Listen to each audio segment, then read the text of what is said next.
સુરતમાં હર ઘર તિરંગા અંતર્ગત લાખો ઘરોમાં તિરંગા લગાવવામાં આવશે। વડાપ્રધાન નરેન્દ્ર મોદીના મિશનને આગળ ધપાવવા સુરત મહાનગરપાલિકાએ કમર કસી હતી। મહાનગરપાલિકાની ટીમ દ્વારા ઘરે ઘરે તિરંગા ઝંડાનું વિતરણ કરવામાં આવ્યું છે। 15 ઓગસ્ટમાં શહેરમાં હર ઘર તિરંગા લાગશે। સુરતમાં હર ઘર તિરંગા અંતર્ગત લાખો ઘરોમાં તિરંગા લગાવવામાં આવશે। તિરંગા વડાપ્રધાન નરેન્દ્ર મોદીના મિશનને આગળ ધપાવવા માટે આ અભિયાન શરૂ કરાયું છે।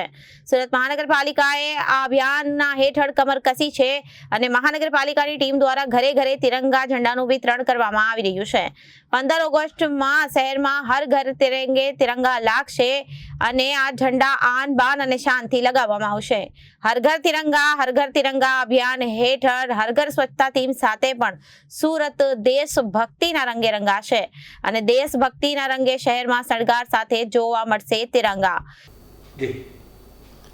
માનનીય વડાપ્રધાનશ્રીના નેતૃત્વમાં અને ગુજરાત સરકારશ્રીના માર્ગદર્શનમાં સુરત શહેરમાં હર ઘર તિરંગા હર ઘર સ્વચ્છતાના થીમ સાથે ખૂબ મોટા પાયા ઉપર વિવિધ કાર્યક્રમો આયોજિત કરવામાં આવી રહ્યા છે। સમગ્ર સુરત શહેરમાં જુદી જુદી જગ્યાઓ ઉપર દેશભક્તિના વોલ પેઇન્ટિંગ્સ, સર્કલ બ્યુટિફિકેશન્સ, સ્કૂલ્સ અને કોલેજીસમાં ક્વિઝ કોમ્પિટિશન્સ, બાળકો દ્વારા રાખડી બનાવીને સોલ્જર્સને પત્ર સાથે રાખડી મોકલવા માટેના કાર્યક્રમો, રવિવારે ખૂબ મોટી તિરંગા યાત્રા સુરત શહેરમાં આયોજિત કરવામાં આવેલ હતી, જેમાં હજારો લોકો જોડાયા હતા અને આમાં પણ હજારોની સંખ્યામાં તિરંગા ડિસ્ટ્રીબ્યુશનનું કાર્યક્રમ કરવામાં આવ્યું હતું। એમના સાથે સાથે કમર્શિયલ એસ્ટાબ્લિશમેન્ટ્સ, સ્લમ વિસ્તારો, ઘરોમાં તિરંગા ડિસ્ટ્રીબ્યુશનનો કાર્યક્રમ કરવામાં આવી રહ્યું છે।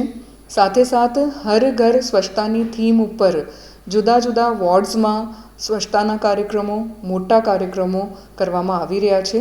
એ તમામ કાર્યક્રમોમાં લોકોનું ખૂબ મોટી સંખ્યામાં પાર્ટિસિપેશન થાય એ સાથે આ તમામ આયોજન કરવામાં આવ્યું છે। Reporter Arvind Rathod, Janadesh news, Surat.